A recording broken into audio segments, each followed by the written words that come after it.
And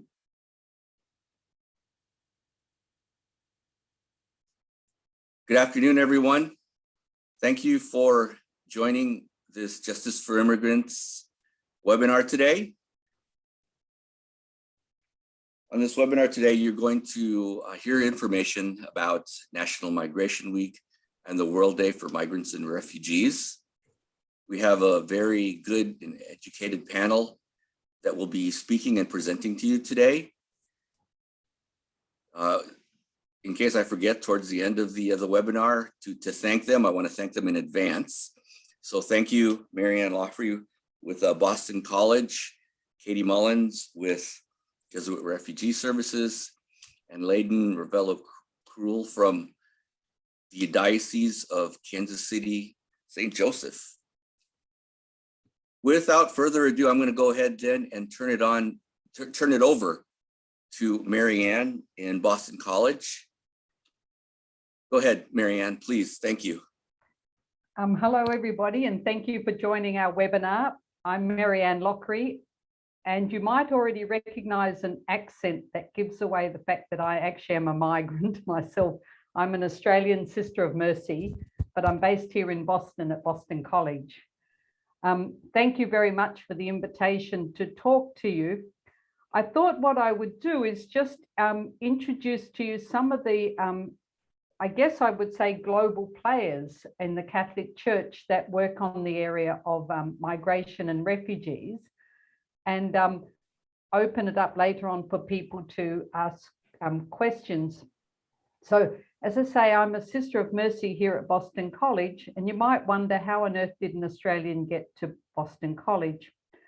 One of the reasons I got here was because for several decades, I worked with Jesuit Refugee Service, and you're going to hear from Katie Mullins about the current work that JRS is doing. But I worked in a particularly different way, I suppose, to lots of people, where I not only worked in the field in refugee camps and refugee detention centres, but I also had an academic post, which on occasion I was in full-time, but often I was in part-time. I started work with the Indo-Chinese refugees. I started work with them in the Philippines and then was 3 years in Hong Kong. And after other parts of the world, visiting them and doing some research in my doctorate, I ended up being the Arupe tutor at Oxford University as the Pedro Arupe tutor in forced migration. Why do I bring this to your attention? Because I think one of the ways that the Catholic Church has played a significant role in looking at the area of refugees and migrants is through universities. We've had that chair at Oxford, but we also have at Fordham, Georgetown, BC, just to mention a few universities, a great interest in refugees and migrants. So I thought today I would just focus a tiny bit on that aspect, where we try to actually engage students in the issues around immigration and refugees, but we do it from a grounded perspective, if I can say that. So for many years, and even today I had a meeting about it, we facilitate students being able to visit refugee settings and asylees and people who are sort of stuck on borders in refugee camps, so that they can come to understand what it is when we talk about the plight of those who are forcibly displaced. But we also do more than that, just exposing students. We try to bring the weight of a university to research, to evaluation. And I have a particular interest in that because when Jesuit Refugee Service was founded, one of the Father Arupe also asked that the Jesuit universities try to address why we have refugees. So rather than just continually working with refugees, to also do some research and advocacy about preventing conflicts, preventing displacement. So here at BC, Boston College, when I left Oxford, I was invited to come on to America to do similar, to do research and to teach students about refugees and migrants. And we have active courses at Boston College, but as I say, I'm very aware that there's some at Fordham, Georgetown. It was pointed out to me today that Boston University has a new area of department of looking at forced migration. So that's one of the areas that I think the church and the Catholic universities in particular play an important role in this area. Another sideline almost, which has been quite preoccupying, is I've been an active member of the International Catholic Migration Commission. And ICMC, as we call it, was started 70 years ago, and it's one of the secrets of the Catholic Church almost. It's an organization founded at the end of World War II to protect and promote the needs of refugees and migrants. And it's founded by bishops' conferences. And one of the significant conferences in the ICMC is the USCCB, the American Bishops' Conference, the US bishops. We work at ICMC in projects on the ground, but we also do a lot of advocacy work. And I guess that what I'm wanting to say is that's where my introduction to ICMC came, was through them reaching out to me and saying, could you, because you're at a university, come and be a counselor and advisor to ICMC? And I have done that for more than 20 years. It's ICMC, and I just bring that to everybody's attention, has in recent times become more, I don't know whether the word significant, but more sort of prominent because of Pope Francis. We can't overlook the incredible lifting up of the issue of migrants and refugees that Pope Francis has done. And in particular by his creation in the dicastery on integral human development, having two people, Cardinal Czerny and Father Fabio, working on refugees. And again, through ICMC and also through universities, we now find ourselves doing a lot of work looking at who's working with migrants and refugees, in particular the role of religious sisters, fathers. And I'm sure to many of you I'm speaking, you would be aware that there's so many initiatives of church, laity and religious working with migrants and refugees. And we try to listen to that work, and we try to unite that work. The dicastery plays a vital role, and ICMC does as well. So it's a rich time for us to be dwelling on this topic because the church has enormous resources, and the church brings a voice to this topic that is much needed. I know that there's now also other faith groups. I recently met with Islamic Relief in DC, who equally are very concerned about refugees and migrants. But I think the breadth of our Catholic Church's networks, I've just given the example of the universities, but our schools, our parishes, it's unbelievable the amount of work we do. And Layden, I'm not sure if you're aware of this work, but I recently also had the chance to visit Sacred Heart in Richmond, Virginia, the parish there that works in particular with Latin American migrants. And again, just a vibrancy of ministry, church, as well as the people themselves, the community working together to address common needs and common concerns. So I might leave it at that by just a kind of opening global picture of the church and its huge resources, its huge concern for this area, but also some of the resources that we can bring through our universities, our courses, as well as for our organizations like ICMC that can galvanize us and advocate together for the needs of the populations we're so concerned about. So thanks, Tony. That's my opening shot. Thank you. Excuse me. Thank you, Marianne. Appreciate that very much. And folks on the webinar, I appreciate you letting us know about some of one of the issues that's been going on. I did enable the chat for everyone. So if you have any questions, please go ahead and put them in the chat box. We'll get to the answers or to answering the questions in the Q&A in just a bit. So first off, if you have any questions for Mary Ann, please go ahead and jot them down in the chat box. And with that, I'm going to go ahead and turn it over to Katie Mullins with the Jesuit Refugee Services. Go ahead, Katie. Thank you. Yeah, thank you so much for having me here today. And I think it's a good order because I think Mary Ann introduced Jesuit Refugee Service, and I'll build off of that a little bit more with our work. I'll introduce myself first, though. I'm Katie Mullins. I'm our Senior Mental Health and Psychosocial Support Specialist. So I have some understanding of our global work, but in particular, my focus is the mental health and psychosocial support of the forcibly displaced populations that we serve. So our mission at Jesuit Refugee Service is to accompany, serve, and advocate the cause of refugees and other forcibly displaced people, that they may heal, learn, and determine their own future. And I think we have a unique opportunity to operate in this humanitarian space globally in a way that is informed by Catholic teachings and humanitarian best practices. So JRS is currently active in 56 countries.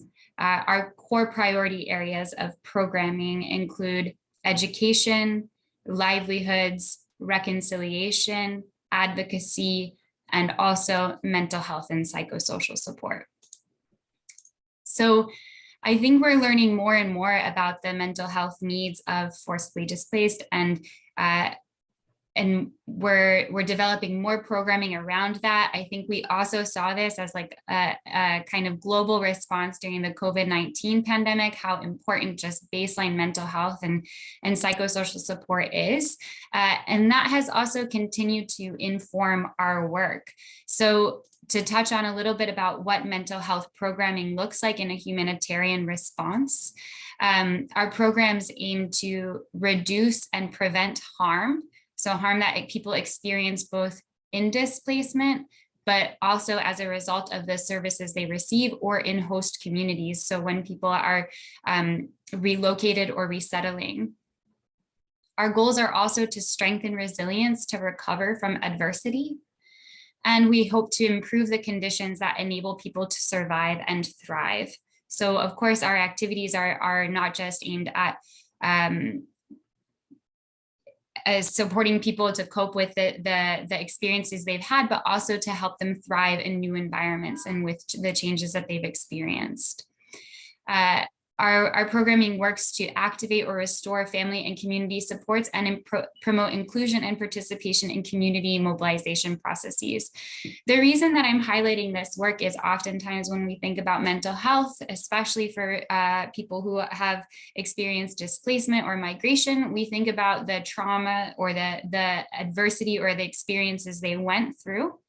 And in actuality, it's usually the daily stressors that are more difficult to cope with. So our programming is oftentimes not focused on counseling. It's focused on restoring community support systems. It's engaging religious leaders. It's helping caregivers care for children or older adults or people with disabilities to cope and function on a day-to-day basis. And I think that's just kind of the message that I'm hoping to promote today too, is again, there's this emphasis that people, what people have gone through it and the hardships that they have endured are the things that we're healing from, but it's actually what we're going through on a daily basis. It's making sure that we're able to eat. It's making sure that we're able to help our child access school or education. And it's those things that our mental health programming focuses on more than anything else. So just a couple of examples of what that looks like in terms of Jesuit Refugee Services work is we do activities that strengthen community and social supports. This can be ensuring that we're creating grief and loss rituals and mechanisms for mourning, like for example, around COVID-19, when there are safety protocols in place, and if a loved one is sick or in a hospital, we can create a support system so that they can remotely grieve or respond to that person that they're not able to see. We create community awareness raising activities. So this is destigmatizing, for example, not only mental health conditions, but normal responses to daily stressors that people are experiencing. Also destigmatizing access to mental health services alike, therapy or counseling. We run support groups. So for people who do need spaces to talk about their experiences or their stresses. We do provide individual counseling, but this looks more like a supportive space as opposed to a therapeutic intervention oftentimes. We will provide referrals to specialized mental health services. And then again, like I mentioned before, we support parents and caregivers to care for their child or a loved one who's in need of additional support. So rather than providing that service ourselves, we try to instill the community with the supports that they need to provide that service. And lastly, but not always thought about, is we integrate mental health considerations into distribution of food, health, sanitation, education, etc. So the idea that people, when we're serving people, they're served with dignity in a way that is participatory, that they are involved in the distribution process, that they are involved in the receiving process, in an effort to make sure that the services are always supportive and holistic, and again, emphasizing that dignity approach. So I think that those are some of the kind of key areas and the ways that we work with Jesuit Refugee Service. And again, I said we're active in 56 countries. Mental health is just one area of our work and our other core priorities. But I think I'll just pause there for a moment in case there are any questions that we can come back to, or any areas of interest in kind of the breadth or scope of services that I covered that people might want to learn more about or dive a little bit deeper into. Great, thank you, Katie. As our panelists are, giving their talks, if you all have resources or links to reasons for why people migrate, feel free to go ahead and add those links into the chat box. I know that Sister Rose Therese was requesting them earlier, so I'm responding to that question. And we have some as well on the justiceforimmigrants.org website. So let me lower down in the chat box. Let me go ahead and provide that link. Let's see here. Katie and Marianne, question that you might be able to answer. Do you folks deal with asylum seekers? And what are your experiences with asylum seekers? Layden, I'm sure you'll have some answers to this question as well. Specifically, there are people being bused from the border into Chicago. Do any of you three, and Layden again, you can address this when you're speaking. What services do you all provide for people being bused from the border? So I'll go ahead and turn it over to Marianne and Katie first, and then we'll go ahead and go to Layden for her remarks. Thanks, Tony. Specifically regarding the people who are bused from the border, I don't have direct sort of engagement. I'm aware of it, and in particular, I know this is very secondary, but I was in Washington recently with a group of students who are social work students, and we did look at this topic because in the past we've had students who suddenly have been diverted as social workers from regular, if I can say, social work practice to suddenly dealing with arrivals of people and being very surprised because they're not on what we would traditionally call the border.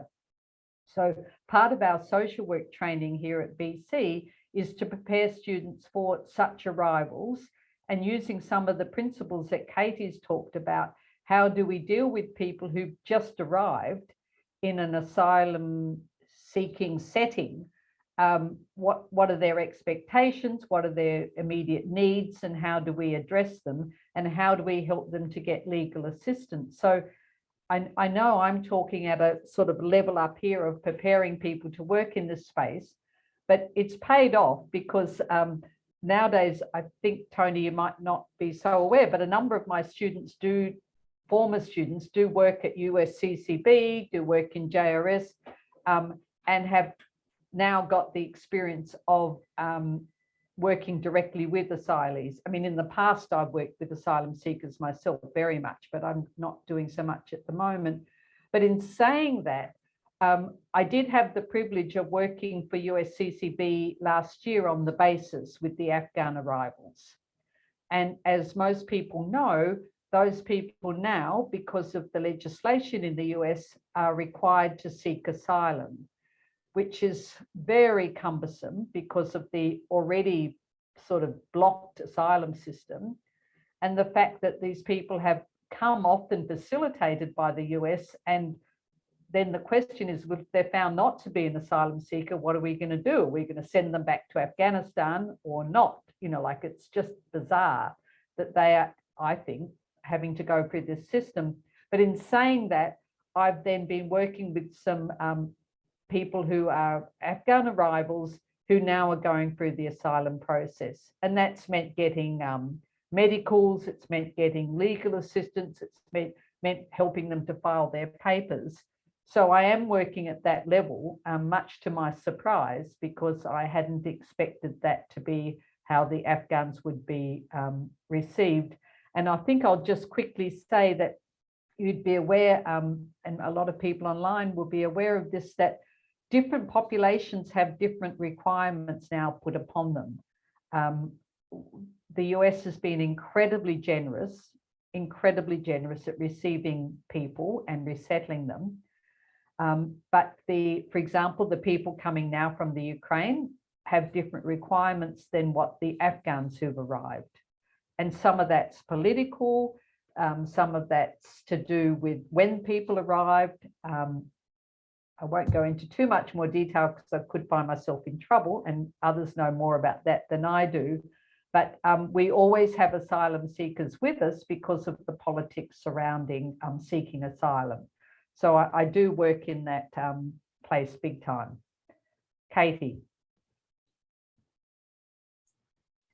Yeah, so quite broadly, JRS does work with asylum seekers globally as well, in all of our countries where people are applying for asylum.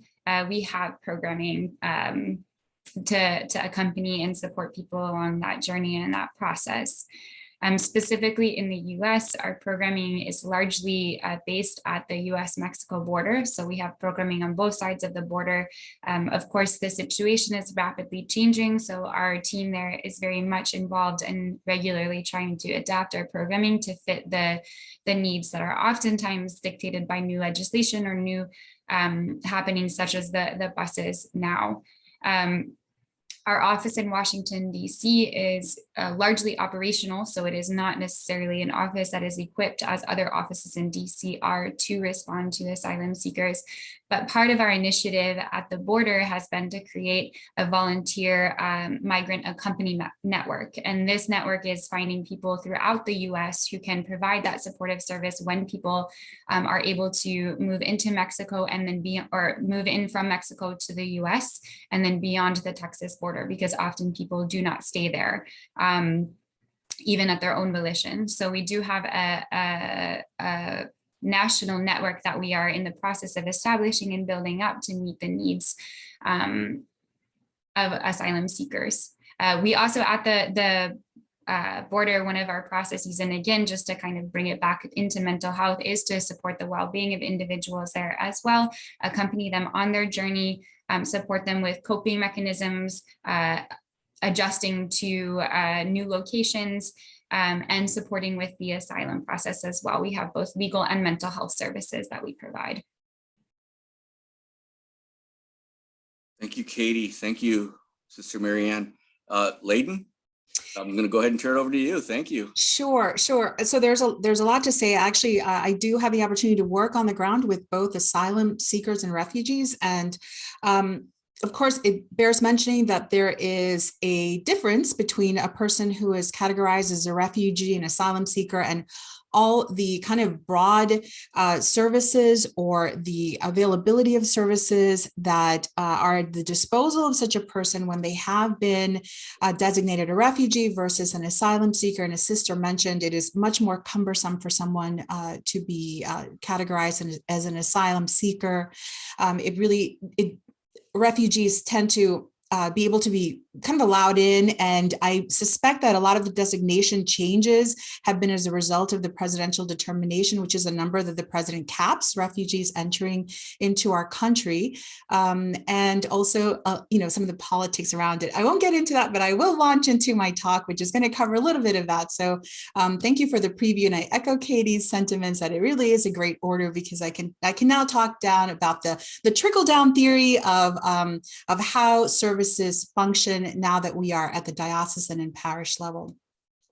So I'm super honored to be here sitting virtually with such distinguished and accomplished women, especially speaking on a subject that at every opportunity the church should address, and that's the mutual responsibility we share in caring for migrants and refugees. And so we've heard a little bit about both the international and national responses that our church and its people offer to refugees, and this is super important because it highlights the human family and it speaks to the commonalities of the human experience and the beautiful way we each help one another. So I want to look at how that trickles on to the local level. So Pope Francis, in his message for the 108th World Day of Migrants and Refugees, he calls the search for our true homeland the ultimate journey, right? And those of us who are Catholic know this to be both a spiritual and physical reality. Spiritual because we wait and hope for the new heavens and the new earth, and physical because we are called to be God's hands and feet on earth, each with a particular responsibility in the building up of that kingdom, of that city, of that home whose architect and builder is God. And now there may be some of you in the audience who work at either the diocesan or even parish level, wondering how assistance and support for refugees can be deployed in a meaningful way at those levels, especially if, as I'm sitting here reading some of the questions, you are experiencing people coming in via the buses from Texas. So shortly, I will talk about ministries and organizations you can lean on for support, because this is not an activity you can go out alone, and nor will you need to, because the good news is for over 2,000 years, the church has found ways to support migrants and refugees, starting with the sheltering of our incarnate God. You know, the other day I wanted to refresh my memory about the Pope's message and the theme and the sub-themes identified for the events and conversations leading up to both National Migration Week and World Day of Migrants and Refugees. And as I'm watching the beautiful videos outlining the sub-themes, I began to reflect on their meaning, right? If you haven't watched it, I do encourage you to do so after the webinar. But in short, here are some quick reflections on the 5 that were stated. And the first one the Pope talks about is building a future together. So the Pope asks what it would take for everyone to live in peace and prosperity. And I posit that it would take a place mentally, spiritually, and practically where poverty and hospitality intersect and coexist.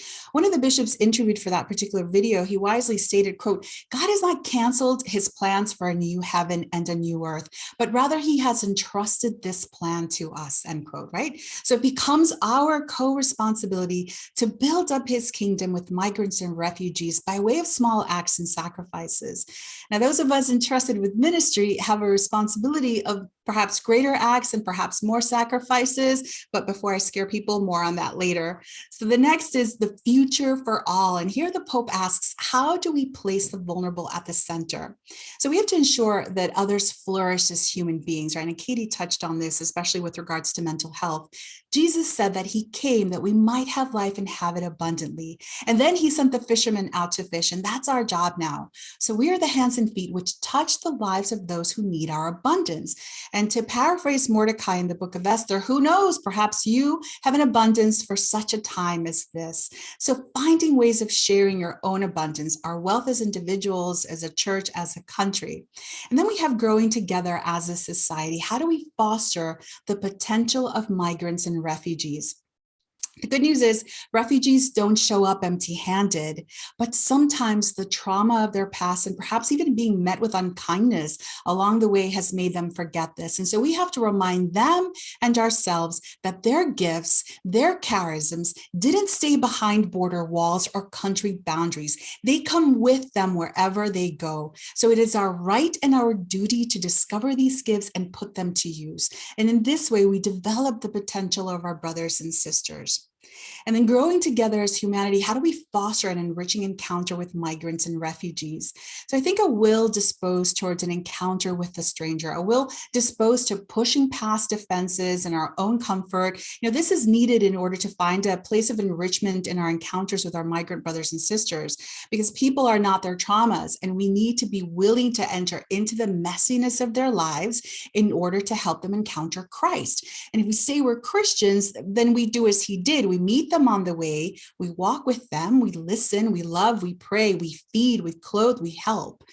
And lastly, growing together as a church, right? How can we make refugees more involved in our communities? People tend to become more interested and involved when they feel safe. Helping people experience parts of our lives, giving them permission to ask questions about our life, and providing a space for them to tell us about their experiences. The depth of the Catholic faith is really felt through the eyes and experiences of others. And studies have shown how refugees, when supported, not only thrive in their host countries, but contribute mightily. And I'll point you to a study done by the New American Economy. And the study found that refugees in the US contribute about 77 billion into the economy, with 20 billion in taxes alone. Why?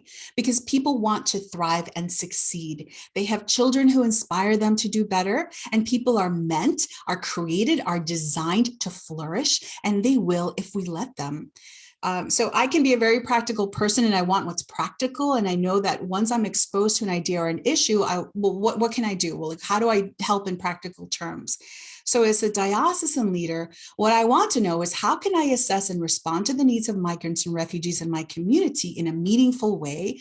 How are they the same as other groups? And how are those needs different? What responsibilities do I have regarding these groups, and what services exist, and how can our parishes respond, right? So I want to share with you an approach that I've developed, which has helped me tremendously in determining how best to assist my parishes, especially with few funds and lots of people. So I want to give it context. I work primarily within the Hispanic communities of the Midwest, specifically Kansas City and St. Joseph in Missouri. And this community has seen quite an uptick in migration in the last 10 years. Over the course of that time, especially as a result of the financial fallout from pandemic recovery, our funds have been stretched pretty thin. And it became clear that a more strategic approach was needed in order to meet the needs of the growing population. So my office began looking at the parishes in terms of their particular reality, their socioeconomic context, and their migration patterns. And we identified 4 tiers under which they could be categorized. And these are they in order of ascendance. And the first thing we saw was emerging communities. So this tier is best defined as a community that may not yet have the critical population numbers or enough stability to enable a fixed ministry, but does require ministering to. So enough of a population exists that the pastor and the diocese will want to monitor its growth and continually reassess its needs. And it exists within a predominantly non-Hispanic context. Then we have transient communities. And this tier is best defined as a parish community that has achieved the critical population numbers to warrant, let's say, a fixed Sunday Spanish language mass, and may even have some additional ministry offerings. And so at this point, we will have alerted our community organizers and organizations to their presence. For example, one of our dear friends and community associations was able to, through a particular fund in an area called Gladstone, open a satellite office, and they offer things like rent and utilities and help. And now the satellite office is, they had funding enough for a satellite office, but that is as a result of understanding that there was a transient community that had enough of a population to warrant services now, and we needed to address them in a more critical way. And however, they're characterized as transient because their enrollment may not reflect a stable community. In addition, these communities may host transient populations such as migrant farm workers or other seasonal laborers, and they exist within a predominantly non-Hispanic context. The next, we have our growing communities, and this tier is best defined by a parish community that exhibits a trend towards stability. So they have the critical population numbers that necessitate one or more, mixed fixed Sunday masses, Spanish masses. They require bilingual personnel, a plethora of ministries in Spanish that are geared towards their needs, and an assigned bilingual priest or deacon, and they exist within a growing Hispanic context. Then we have stable communities, and this tier is best defined by a parish community that has stabilized over many years. And the parish shows growth in the number of families in our communities, and they're predominantly Hispanic.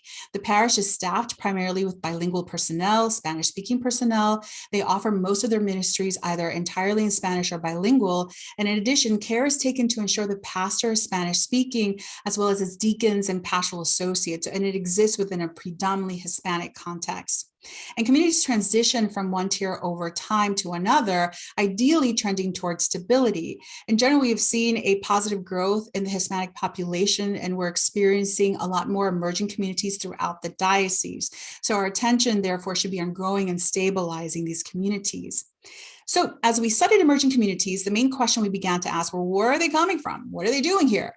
And the answer to these questions led us to our work with migrants and refugees. Now, the rural parts of Missouri have long been host to migrant farm workers, and these migrant farm communities have their own kind of stability in that we know when to expect them, where they will be, and who will serve them. So there's a kind of constancy there.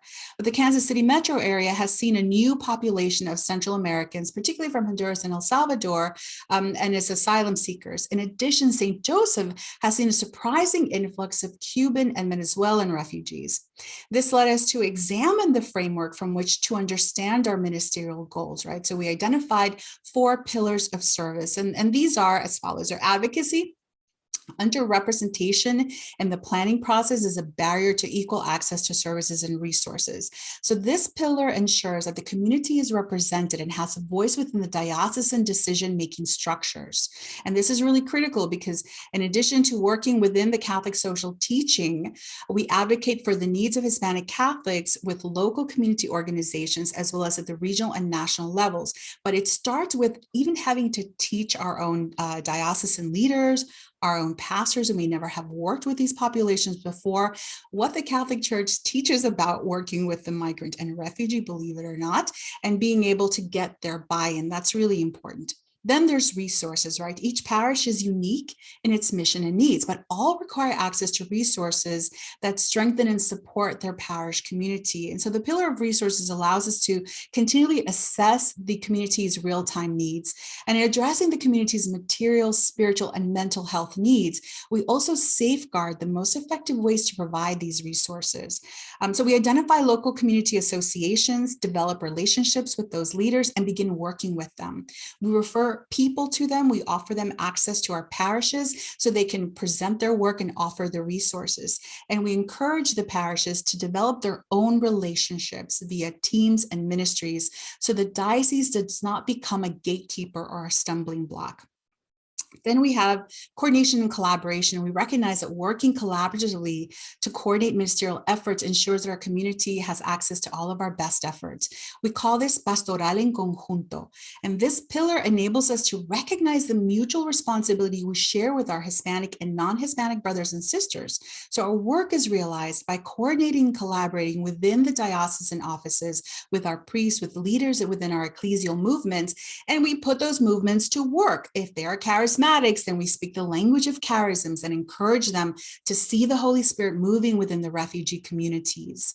Then we have the pillar of formation, and one of the most consistent needs in our parishes is the ongoing formation of its people. And we recognize the need to provide quality formation within our Hispanic community. In addition, we recognize the need to form our pastoral leaders.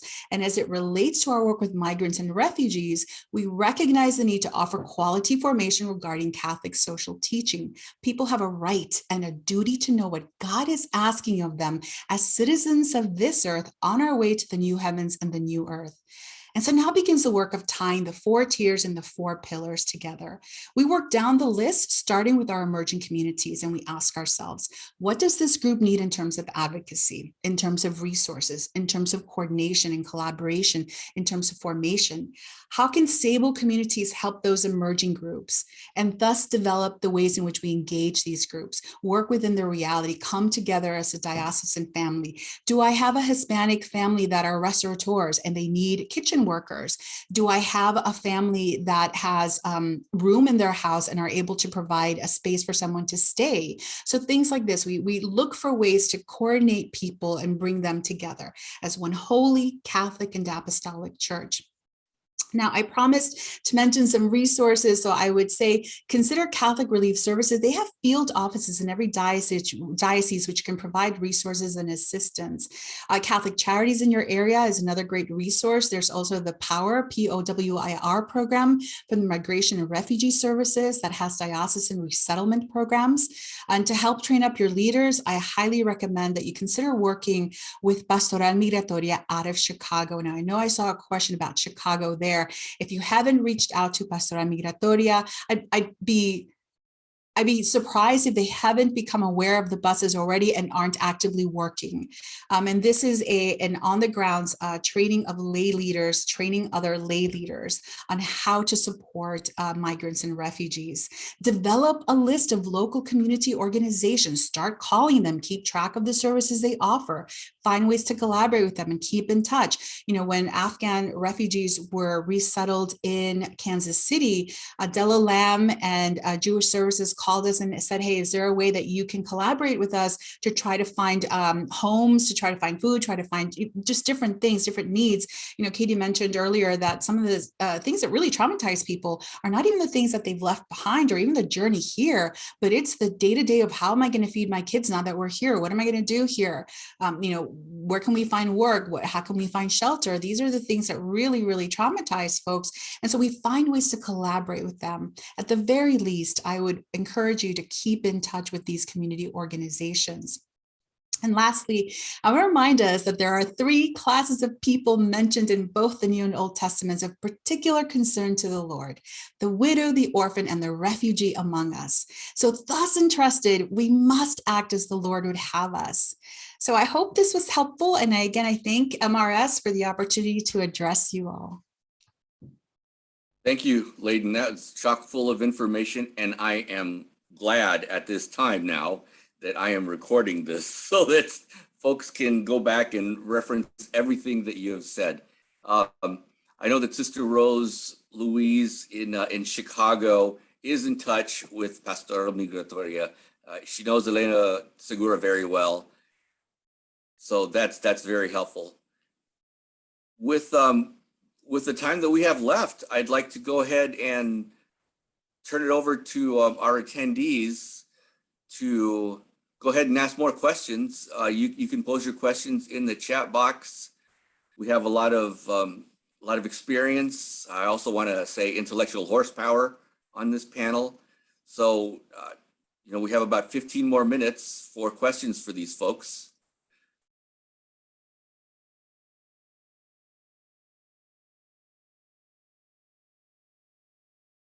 So I see a question here about people coming from Central America with credible fear and parole. They have a lack of pro bono lawyers in Maine. You know, to put you in touch with Clinic and see if they are able to help you. I've also received really great advice from attorneys in other states. We don't have a huge assortment of attorneys who are credible and helpful in Kansas City either. There are immigration attorneys aplenty, but those who are not just swindling people is a different question.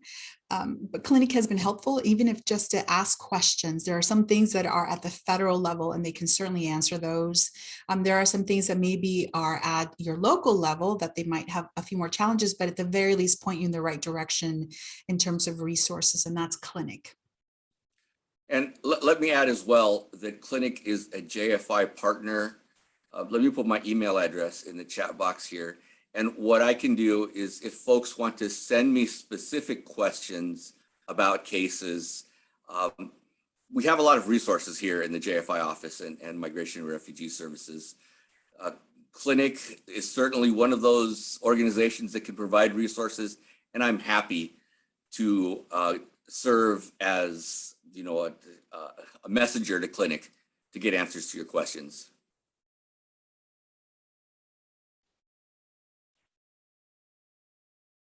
Thanks for your help, Raimundo, in Chicago.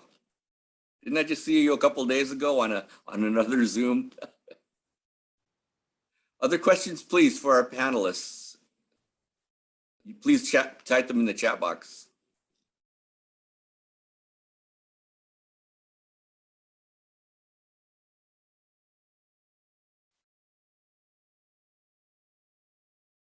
Thank you, Marcia, for your help there in the chat box as well.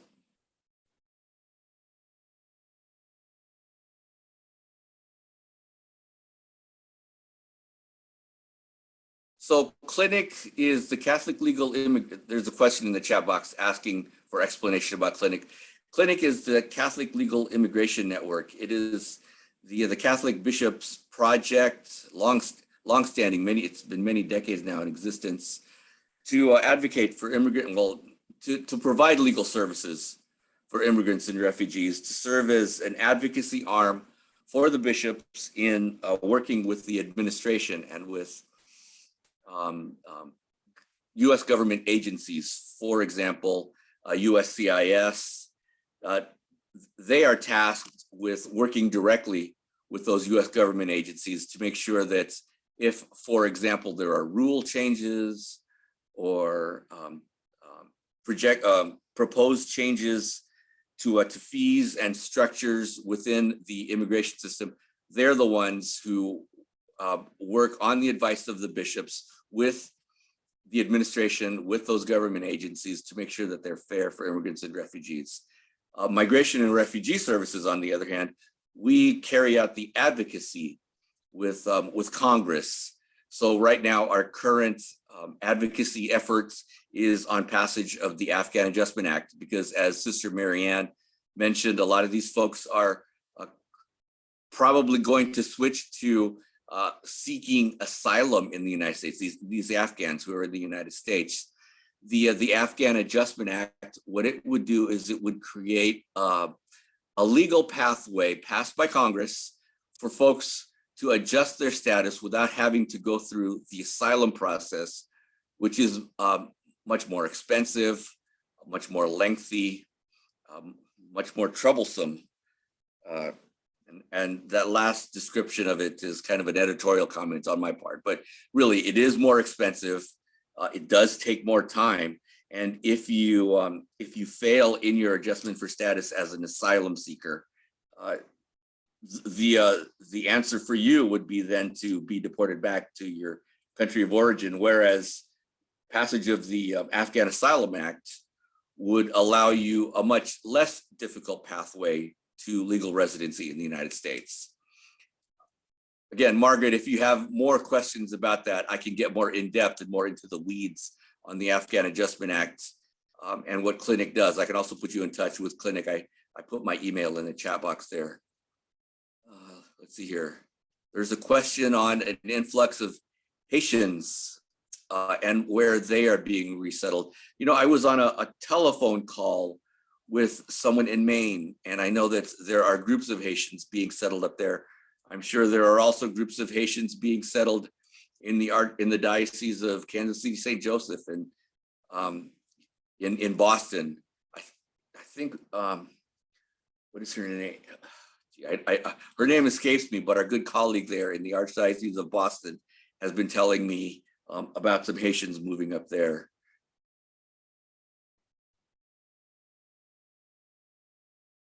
And what do we expect for DACA? Sister Leonette, DACA recipients are in a good position right now. You know, I think we're going to have a JFI national call in the next few weeks where we can address this a little bit more fully. But with this administration being a little bit more friendly to DACA recipients, this administration has said that they're going to allow current DACA recipients to renew their applications, as well as take applications from potential DACA recipients to enroll in the program.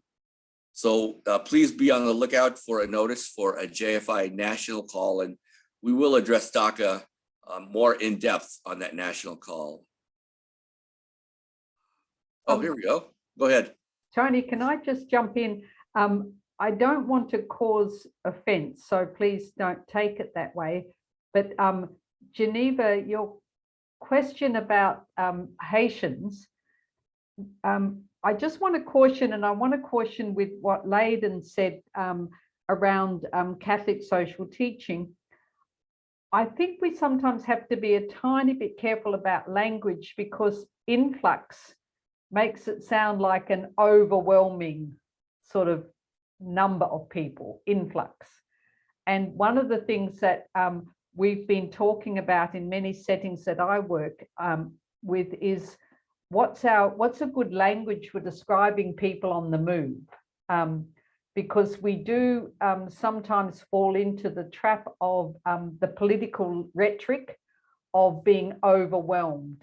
And in particular, I'm not referring here to the US, but I'm talking about situations of how many people are on the move and people who are crossing borders, where we use the language as if it's kind of like floods of migrants, for example.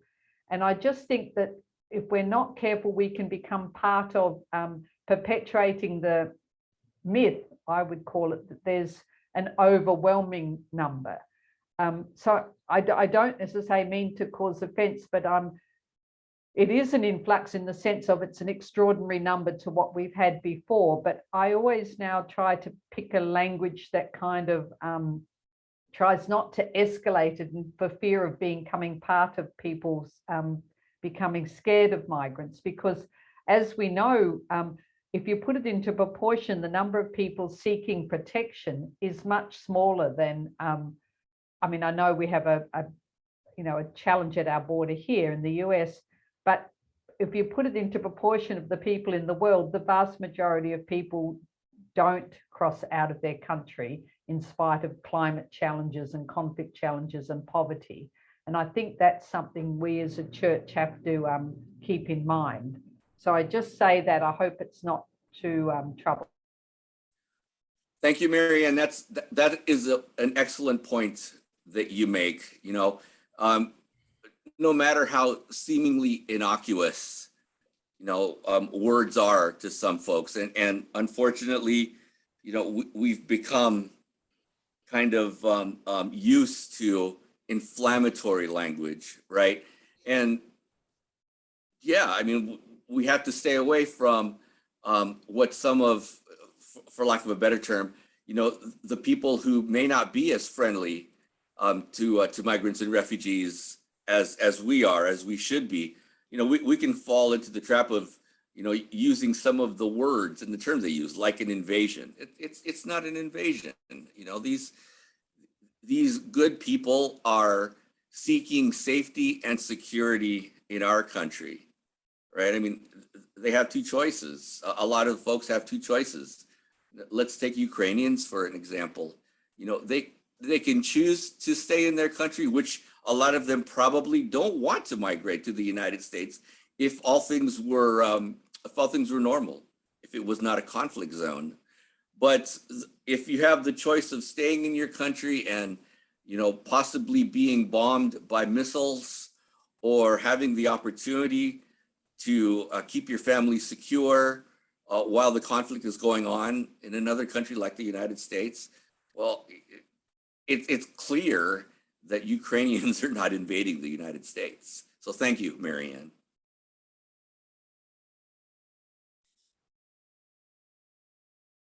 Other questions in the last few minutes that we have?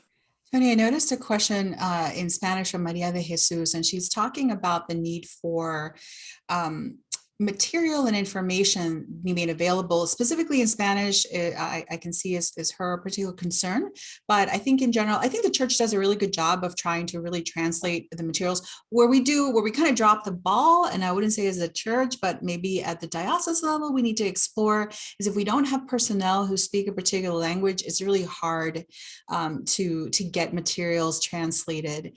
This is why, you know, one of our pillars is about resources and advocacy, because part of advocacy is that representation.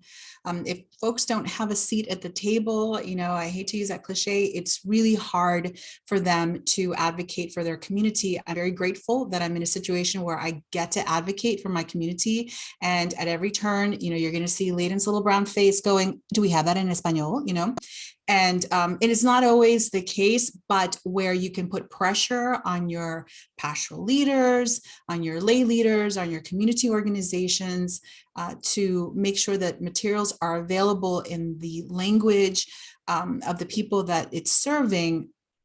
Super important. To that end, if you know people who are willing and able to translate, start putting together a list of resources. This is, you know, do they have kids? Almost always the teenagers are bilingual. Start putting together a list of resources. Who can translate into Ukraine? Who can translate into Spanish? Who can translate into any of the Afghani dialects? Who can translate into different languages? That's what you need to do at the grassroots level. And hopefully shining that little mirror at your, you know, pastoral and even community leaders, it might embarrass them enough to start, you know, taking seriously the idea of supporting folks. And just very quickly on Sister Marianne's point about not using inflammatory language, I will say that to some extent, I'm okay with using some inflammatory language that puts pressure on the administration, because if we are saying that one administration is more friendly than another, then they need to show up and demonstrate that. DACA is still an outstanding question for young adults, for about 3,000 in Missouri alone. About, I think last number I heard was 600,000 total. And these are young adults serving in the armed forces, working in medical fields. And they, you know, we really need to step up for them. This is, in my opinion, low-hanging fruit that you can give to people to show them that you really want to welcome folks into our country. I don't think it is going to require, like, you know, as much a scandal or conversation as debt forgiveness, let's say. It really, this is something we can do. So where language can put pressure on our leaders, I think it can be appropriate. Where it is just meant to cause conflict among peoples or divide them, you know, Sister Marianne is right. We sometimes have to think about the way that we say or view things. And Layden, thank you for that nuance. One of the things that I want to go back to is the strength of the Catholic Church, because we do have the capacity to advocate at the highest levels with our representatives, the formal representatives of the church, as well as our organizations. And so I think that that's where I would be in particular worried about language sometimes. But you're right. Sometimes it's of great use to sort of be amplifying what it is that we're experiencing on the ground. So thank you. You know, with very little time left, I'm going to go ahead and give you all back a minute and a half of your day. So thank you to all of the attendees for joining us today. Special thanks to our panelists, Sister Marianne at Boston College, Katie at Jesuit Refugee Services, and Layden in Kansas City, Missouri. So thank you, everyone. Please share the JFI National Migration Week resource, and be on the lookout for our next Justice for Immigrants webinar. Thank you, everyone. God bless you. Take care. Bye-bye. Thank you. Thanks very much.